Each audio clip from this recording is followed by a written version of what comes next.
Welcome to Spectrum Perspectives, real talk with parents, professionals, and autism advocates, with your host, Cindy Gellermini. Hi, everyone. This is Cindy with another episode of Spectrum Perspectives. And today I have my friend Jessica Weaver on, who is a financial, how do we put this? Our financial advisor. I always ask you this. I'm like, which term do we use? And you're like, it's all the same thing. But she's also an author. You have 3 books? Yes, 3 books. My 3rd book, Confessions of a Money Queen, just came out in the summer 2021. And I love your branding. See, we are women in business. We're entrepreneurs. So I'm all about these things, right? She's all about the branding. Everything is her pink fix money. So I purposely wore pink today because I knew Jess was going to be on. And I also love that you say that you're not your father's financial advisor. Is that how you put it? Yes, my blog is called Not Your Father's Advisor. Yeah, I love that. And you kind of market more to women, right?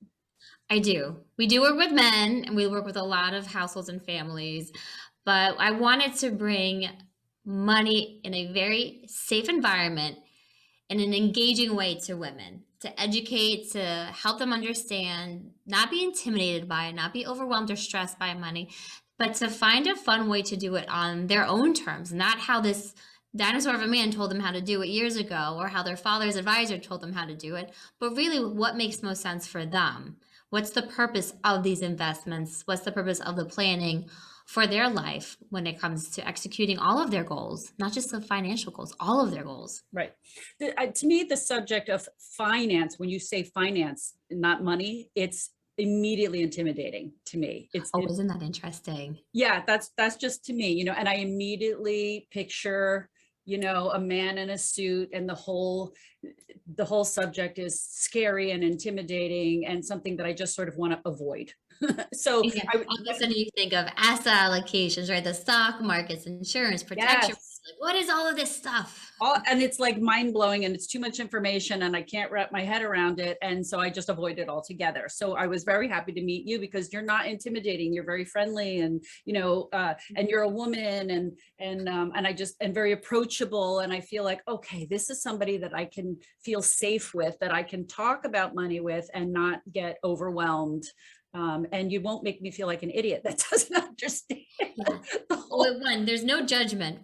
Right? We've all walked some sort of path. We've all had our struggles, whether it's with relationships, with money, with businesses.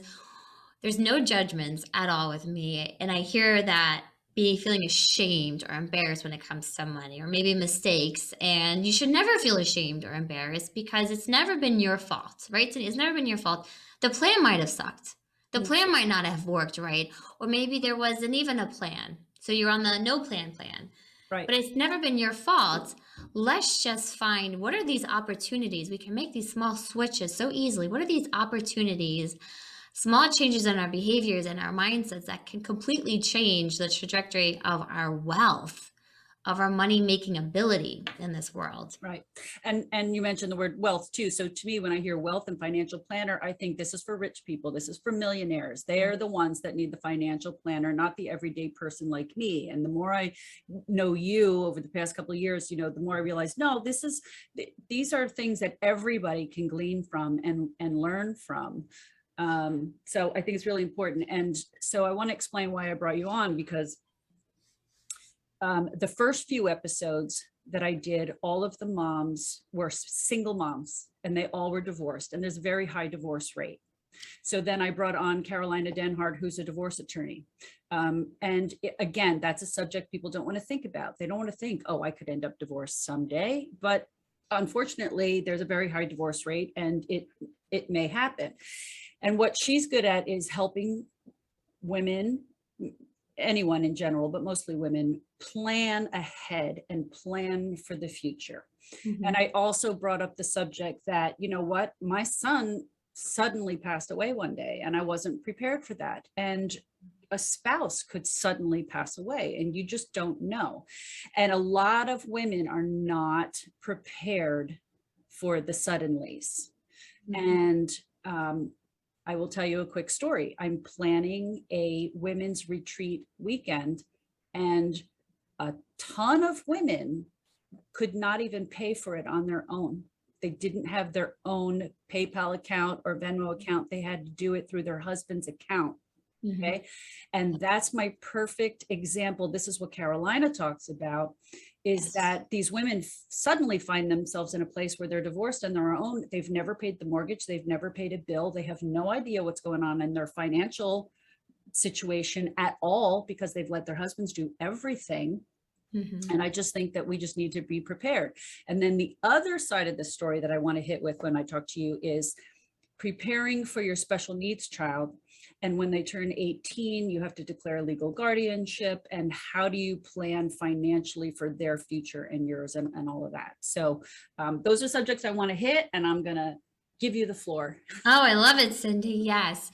It's true. And it's not just in households where you might have a special needs child. I see this all the time where I get women coming to me and they've been married 25, 35 years, and they've never had to do anything with the overall management of their 401ks or retirement plans, investment stocks, stock options. And now they just got blindsided by a divorce. Or their husband just passed away mowing the lawn from a heart attack. Completely unexpected, blindsides them and almost paralyzes them into the shock of, how am I going to handle this? One, two. My husband's been doing it this entire time. What happens if I do it and I run out of money? Then I fail. So already we're starting to play into these fears because we've already gone through a really tough time, a struggle. And now you're telling me I have to take over the finances on top of it. So I encourage everybody, if you're listening to this, start asking questions. Start becoming aware of where the money is. I'll give you an example. I had a woman come into my office and I called the $1 million meeting. Her husband, she had no idea he had a pension, stock options, no idea that his Social Security was so much higher than hers, all of these things. And I started to do an analysis and I said, you would have walked away without $1 million. You're leaving about $1 million on the table by not knowing these things and being aware of it. And of course, her ex is trying to rush through the divorce before she finds out of all of these pieces. So just start asking questions. Ask to see the statements. Every account you should get statements from. Find out where the statements, where your accounts are held, because gosh forbid your husband passes away, gets into a car accident, is in a coma. You need to know how to access your funds and how they're titled. Then start getting engaged with, why are we invested this way? Go meet with a financial planner with your husband. If you don't have one, bring one in and just tell your husband, this is what I better understand, and take the pressure off of you from having to manage it. I want to make decisions with you. Get educated. That's why, we run seminars, we run workshops, open houses all year long, just so women can be involved, get educated in a safe place. And then two, yes, have some money of your own. The more financially independent we are, the less of a strain it is onto a marriage. So many divorces, 40% of divorces end because of money, because of the finances. But the less When my daughter got married, I told her, because her husband is an accountant, and so it's just very easy for her to just depend on him to take care of everything with the money. And I told her, the best thing you could do is open your own bank account so that you have a little bit of independence. And let's say she wants to go to Target and just buy, random things. She doesn't have to answer for every single little penny, because it can cause fights. It can, it's a big, you're right. A lot of divorces are over money, and I just encourage women, and I'm not a proponent of divorce. Don't take what I'm saying the wrong way. I just think it's important for women to, I'm teaching them the same as I taught my son when he went off to college. You need to have your own bank account. You need to pay your own bills. You need to learn how to, take out a credit card and pay it right away. Just establish some credit. It's like, I just think it's good advice for everyone. It is. It's great advice for everyone. And also having your own credit card in your own name. Right. Because what happens if your spouse passes away, you get divorced, you need your own established credit history to be able to get approved for a mortgage, a car loan, a credit card. You need to have that history. So even if you're happily married, we never know what could happen. Get a credit card in your own name. Not that you're hiding it from your husband, but you need to establish that credit. It's so important because credit is a big part of our society, of our economy. So, Right. What like if you have to get a car? You know, yes, you need to you have need to credit. get a car. And teaching your children, I love that you said that, Cindy. Thank you for bringing that up. Teaching your children and not doing it based on, well, he's a boy, so he's going to have the career, and she's a girl, she's just going to get married and rely on the husband. That doesn't happen nowadays. Yeah. Teaching them all the same and get them involved and aware before they're thrown into the scary world of having a paycheck, having student loan debt, credit card debt. What does all that mean to them? Mhm. I love that you said that. Yeah. And I understand it's cultural. It has to do with different religions and faiths too, you know, that and there's all different reasons why women, you know, they take more of this submissive role and their husband is responsible for everything and they're the ones that stay home with the kids and all that kind of stuff. I get it. I get all that. But like you said, your husband could be out mowing the lawn one day and drops dead of a heart attack. Like you don't know. I'm not trying to be this Debbie Downer. It's just, you I've know, had clients, they never it's thought they would be in that position. And but right. And you don't know what the future holds. I mean, look, who expected COVID to happen? Who expected the entire world to end up in a pandemic, right? You don't know. exactly. And we're talking about too, no matter what, you should have a financial plan. But when you add in a special needs child, you really do need to be a little bit more precise with the plan and utilize support. I think that's the biggest thing is utilize support. Don't feel like you have to do it all yourself because I know I've heard, right, from you, Cindy, from other parents of children with autism and working with my clients, there is so much that goes into it. The transportation, the logistics, the schooling, all of it. At least take that off of your plate and utilize support with an advisor, with accountants, attorneys, special needs attorneys, estate attorneys. It's so important. And to build out, what does that plan look like? How much funding will my child need on top of the governmental benefits that they probably are already on? And also the biggest piece, if you pass away and your child is special needs and is on governmental benefits, that child cannot directly inherit your money. It's Yes, going to this is throw the them off important the thing. benefit. Yes, this is the important thing that I wanted to get to. You're right. So So when important. Robbie went into a group home, they called a meeting and they told all of us, your child cannot have any money in their name. Tell your relatives, do not leave an inheritance to your child, because if they do, I think they lose all the money from the state, right? Yes. And then they would have to spend down those assets and then try to reapply to get back into those programs. And then if you're no longer here, who's doing that for your child? Mhm. Who's handling all of that? So, and I love that you pointed out, it's not just you and your spouse or ex-spouse, it's the whole family. Nobody can leave money to them. So you need to make it very clear in your will how the money is going to be left. And that's why I always say bring in an estate attorney, a special needs attorney, because there are special trusts, special needs trusts. There are these ABLE accounts where you can put funds to still benefit your child, whether it's education, housing, transportation, medical bills. There are certain qualified expenses that they can use the money for, while the child, the young adult, older adult can maintain on those governmental benefits and programs. So building out your plan is really important. And if you all have children besides your special needs child, letting them in on the conversations, I think, is very important. So they know there is a plan in place. They're not just going to burden your other children with the special needs planning, funding, all the operational sides of it. And also thinking of legacy. If you know your special needs child might need a little bit more money and that you spend more money probably on them through their life, what does that look like for your other children? And I'm sure they're going to be very understanding, but instead of that happening when you're no longer here and they are questioning everything, have the conversations with them earlier on why you left assets a certain way and how much involvement will your other children need to be with like that special needs trust or ABLE account? Are they going to be trustees on it? Are they going to be watching it over for their sibling? What does that look like? So these are just some conversations, I would say, Cindy. Could you tell me what is an ABLE account? An ABLE account is newer. It started in 2014. Parents can put up to $15,000 in them a year for a special needs child. And it's kind of like a bank account. It can have up to $100,000 in it for the benefit of the child. And it's used for those same kind of qualified expenses, right? Transportation, education, housing, medical bills, ongoing support, whether it's like a financial professional, attorneys, those kinds of people.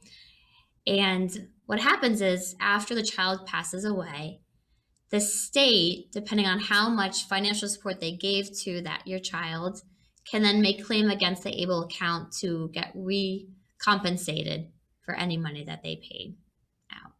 Okay, so it's a way to give money. Wait a minute. Why would the government get money back? So where's the money coming from in the ABLE account? Is this something that like I'm working and putting that money into an account, or the money's coming from the government? I don't understand. It's a way for parents, siblings, family, friends to give money to a special needs child for the benefit of that special needs child.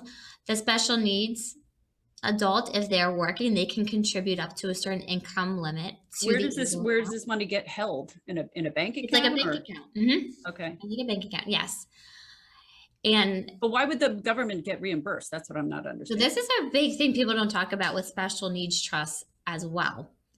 Very similar thing. So special needs trust, assets are held for the child, the special needs child or young adult, and for those qualified expenses, they get to use that money for them. And it allows a special needs person to stay on governmental benefits and programs, okay? No matter what, if it's a special needs trust or an ABLE account, if that person passes away, the state can then get recompensated for any benefits that it paid through those governmental programs and the benefits, the supplemental income that they've been getting all along. Got it. So that is one thing to definitely be aware of, and work with an attorney. How many times do I say work with an attorney? I know you have a great network for them. So that was like once they turn 18, they start collecting SSI, or they're on disability or whatever. Yes. So you're saying the government then wants to get reimbursed for what they put out? Yes. And yes, it's oh, okay. So really, if I'm putting money into this account, I'm really just paying back the government someday. Exactly. It's the government's way of here's the olive branch, but it's coming back to us anyway. Got it. So you want to be very strategic, let's say, if you're going to utilize those kind of accounts and how much money you really want to put in there at a given time. And looking at how much funding, how much extra benefits do you want to be able to give to your child, and then thinking long term, if you're no longer here, what's going to happen with that money? So like a special needs trust, that can be set up in your will. So if you pass away, that enacts the trust. The trust does not exist until you pass away. So what's the difference between the two, between the special needs trust and the ABLE account? What would be the benefit? And one's a trust, one's not a trust. Okay. And an ABLE account, it just seems a little bit like they're trying to make it kind of like a college funding account, like a 529 college savings plan. That was their goal. And that's the scenario that they compare it to. This is federal? It's who's they? Are we talking about the government? We're talking about like the state of New Jersey or the federal government? The government, yes. Okay. So it depends on, each state is different because it's all state. Medicaid is state-based. Right. So each state's going to vary in their income limits. There's going to be some variation there. But yes, it's the state government. They wanted to create something similar for parents to set aside. I just didn't know if this was a New Jersey thing or. No, it's not just a New Jersey thing. Okay. No, it's been around since 2014. We haven't seen a ton of them because, again, people are a little deterred from it if the state's going to be able to take back some of the money as well. So think about it. There are resources, there are funding vehicles, we can say, to use the money to support your child. And I think the biggest thing is how to support your child if you're no longer here. And I think that's the biggest fear. So many parents fear what's going to happen to my child when I'm not here anymore. Yes. And so they want to know, are they going to go into a group home? Some parents don't want their kids to ever go into a group home. You know, okay, it would be nice if you could live forever and take care of your child, but that doesn't always happen. And how do they prepare for that? So as I mentioned, my son went into a group home. They said, make sure there's no money in his account. I've recently met someone, and I'm going to interview him eventually, but he's the sibling of someone with special needs, and his parents bought a house in Morristown, and there are other roommates that live in the home. I don't know if the other families also paid into buying this house, but I've heard other parents talk about this. They want to find like 3 other families and all 4 of them going together, and they'll all buy a house, and then they'll each individually pay someone to come in and watch their own child, like as an aide. So this is something people are doing on their own, right? So if you do it that way, that's something that's not run by the state. That's more of an independent thing. So to me, that's 2 different financial brackets, right? Yes. Now you're self-funding. Right. It's kind of like you need a home health aide as you age. Instead of going to a nursing home, you're going to pay out of pocket for somebody to come into your house and be that home health aide. Yeah. Yes. So then, yes, you don't have to worry about getting thrown off of benefits if you inherit money. But still, you don't want that child necessarily to directly inherit money, depending on, I've had clients with special needs and some love buying lottery tickets. So if they inherit a ton of money, they would just go and spend all the money on lottery tickets. So you want to, what are the financial responsibilities you want to leave that child? And you might not need a special needs trust, but you might want another kind of trust where any money can come out for, you know, education, for their housing. You can have any criteria you want to then. Any criteria, you make the trust guidelines exactly how you want them to be. You can be the trustee. A child can be a trustee, somebody that you know is financially responsible. And I would recommend has a good relationship or somewhat knows your child with special needs. Right. Okay. Yeah, and you have to set it up with someone that you trust that isn't going to steal all the money for themselves. Yes. So don't just make it, your good friend who you've become very close with over the last year. Make it somebody you know is going to be in your life, in your family's life, multi-generations life for years to come. You can always change your mind though too. Right? You can change your mind. That's not a huge thing. So if something happens, or maybe somebody just moves away. They were local, they saw your child every week, every month, but now they live across the United States. Well, you might want to rethink that relationship. So we've given a lot of things to think about, Cindy. Yeah, there are. We can definitely, especially for your event, have a checklist of what to think about. I think what you have to think about is what direction do you want to go with in the future with your child? Do you see them in a group home someday? Are you financially able to buy a house for them and pay for things on your own or not? That's a big expense. And looking at your own retirement, how much out of pocket can you afford and still be able to retire and not have to work forever? Right. So looking at all of your family's needs and your special needs child, what are their expenses going to be like? And then utilizing things like the attorneys and trust able accounts, depending on which way you go. Yeah. I mean, another thing that I told parents about 3 years ago when Robbie passed, I said, you need to think about what happens if your child passes away. You know, I suddenly was faced with, are you going to cremate them? Are you going to have a service for them? Are you going to, do you have a burial plot? Do you have a headstone? Like all these things. It was like, I can't even wrap my head around any of this right now. So if it's all taken care of ahead of time, then you don't, you don't have to worry about it. Like you just walk in and just say, look, it's already taken care of because you're already in a state of shock anyway. You know, it's not something that you want to deal with. So that's just another thing that people have to plan for really, ahead of time. Yes. So you don't have to deal with all those decisions. Even if you're gone, grieving and shock, as you said. Even if you pass first, but someday down the line, when your child passes away, way in the future, but still it's something you want to take care of, make sure that all those plans are laid out ahead of time. And again, that's all financial. It's like, it's something, who wants to pay for a cemetery plot? No, nobody. I didn't You want never to. want to think about that. Most people drag their feet just getting estate documents done. And then when you take it to that level, but the more you can get done, the less of a burden you leave on yourself, on loved ones, on your children. And it just takes that off the plate from them have Right. to deal with when it's hard enough to get out of bed during those times, Mhm. let alone plan out all of these big decisions. Yeah. And they come at you, it's like a business. They ask you all these questions like bam, bam, bam, bam. And it's like, and you have to answer, and so you want to be set.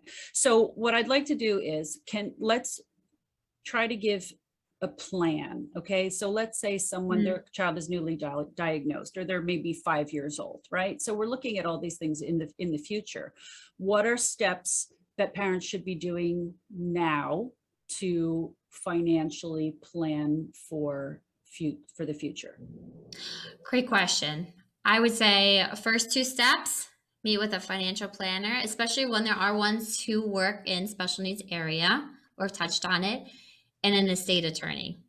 Work with them together because first you're going to see what are all of our assets, and gosh forbid both of us pass away today, what would happen to them? Mhm. Your house, your cars, pension plans, your 401k, right? The money in the bank account. No matter what, you already have an estate. No Mhm. matter how much money is in there or not, you already have an estate, and that can completely thrown off Mhm. whether your child is on governmental benefits or not. And then work with the advisor to project out, from now until maybe our other kids are in college, what are the costs going to be? How do we set aside money? I should say, how do we start to prioritize all of our goals that we want to accomplish and making sure that there is always going to be plenty of support for a special needs child? What does that look like? So you look at maybe if other children you want to put through college, paying off your house, hitting your own retirement, and knowing that in some way you're still going to be financially supporting your child. So you might need to save a little bit more for retirement. You might need to set up a bucket that's not in the child's name, but maybe earmarked for that special needs child that you can put money into every time you get paid. And it just becomes part of your cash flow. It just becomes part of your savings. So you already are living as if you're financially supporting that child. Okay. And then I would say, as you hit different phases in life, your children get closer to retirement, right? You got to revisit the plan with the advisor and the attorney. As your special needs child, depending on what kind of programs are they going to go into a group home once they're out of the house, right? What's that next step for them after the schooling is done? Will they be able to support themselves in some way? Will they have some sort of a job? And always utilizing the resources for help with the transportation logistics with a special child, right? Their therapists, if you are on governmental benefits, all that the benefits offer.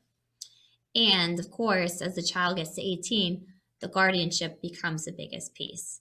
Maintaining guardianship of your child. If you're no longer here, who will become the guardianship of the child? Right. Yeah. As And again, I think you're right. As the child grows, it's one thing when they're 5, you don't know what's going to happen. They might not be speaking when they're 3 years old, but then they learn how to speak. Some of them may end up going to public school, going to college. Some of them may end up in special ed for the rest of their lives, and they won't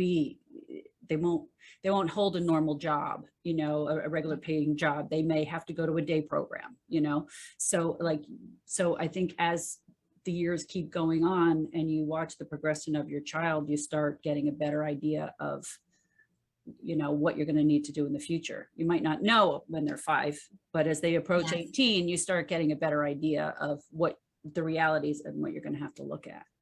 Exactly. So that's like you said, as they're progressing, as they're getting older, looking back and revisiting the plan, maybe we do need to start saving for them to go to college because they'll be able to go to some degree. Maybe it's at a community college, or maybe they can go through a 4-year program with some extra support. So I would say meet with the advisor, meet with an attorney, set up an account earmarked for that child so that you can have the support for them while they're going through school, but then also after school, and take advantage of the benefits out there and the professionals who are there to help, like you building out this community for women to bring them the professionals who do this kind of work all the time, utilize their resources, their education. So important. You don't have to do all this. It can be a lot of work. It can be overwhelming. Having like a project manager, that's how I view myself a lot of the times. The I like project that. manager with the taxes, the estate documents, the life insurance, right? What's the projects that we need to be focused on right now? And I know what we're going to be working towards down the line.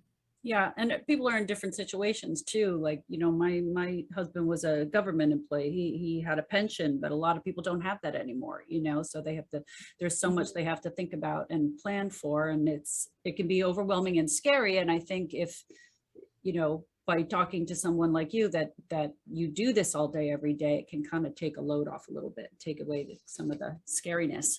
Yeah, some of the fears, just have someone to talk to about it, to go to when they do get an unexpected bill or form in the mail, right? How do we deal with this? Mhm. What does it look like? And I love what you're building. I have to say, my daughter is obsessed with the Robbie's books. They are the only books that she will sit through and read. And she reads, let's read about Robbie. Oh, that's so cute. Right? Especially the bow twirling. Oh, really? Oh, she likes Favorite. that's his stim. Yeah. Yes, but she also picked up the phrase too, right? Yes. She told me the other day in the car, Mommy, God loves me just the way I am. Oh. And I texted you right away. I'm like, yeah. It hit home for her, and she still says it. Come on. You know, now, even when we're yelling at each other, because she's 4 years old, so Yeah. she goes through tantrums, I'll wink at her. I go, I love you just the way you are.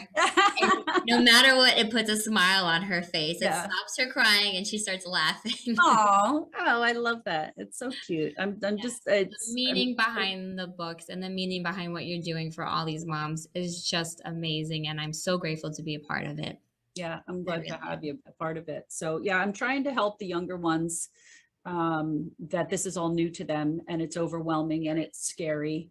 And, yes, I'm giving them things to think about, but I'm also trying to offer them the solution as well. So, tell everyone how they can get your books. Oh, of course. Yes. Go to jessicaweaver.com. We have all 3 of my books there. We also have a ton of events coming up. We have lots of free training and downloads. So sign up. You can get the book bonuses. Here's my newest book, Confessions of a Money Queen. There's whole journal guides, money meditations, money tips, free training and resources. So go to jessicaweaver.com, plug in your email, you get all the goodies to it. Or follow me on Instagram and Facebook at Pink Fix My Money. Pink Fix, Pink yes. Fix My Money, so you can get all the new stuff that's coming out for us. We have a lot with the press, a lot of speaking and appearances, and like I said, our own events coming up, which is exciting. Yeah, that's great. So, and that Pink Fix My Money is where? It's on social media, you said? Instagram and Facebook, yes. Okay, so if they want to reach you, what is the best way? Should it be through social media, through an email? Yes, you can DM me at Pink Fix My Money or just Jessica at jessicaweaver.com. Pretty simple. Jessica at jessicaweaver.com. Shoot me an email. Anybody in your world, Cindy, I would love to have a conversation with. Help to get them in the right direction. Take that burden off of them. That's the biggest thing for me. Take that burden off. Yeah. And so, moms, as you see, she's very approachable, very nice, not a scary person to talk to about your money at all. So, and I just think that it's something that women need to think about. They really need to start, even if they say, oh, well, I don't work, I don't have a job, I just think that it's still something that they need to learn how to be very aware of and just to think about. And they won't do it for themselves, but they'll do it for their kids. So I'm telling you, moms, do this for your kids, especially for your special needs kids. You start thinking about this and just start making some plans. Just one little step. One little step. Yes, that's all you need to do. Yep. One little thing. Okay, wonderful. Jessica, thank you for Thank you so much for having me. Thank you. All right.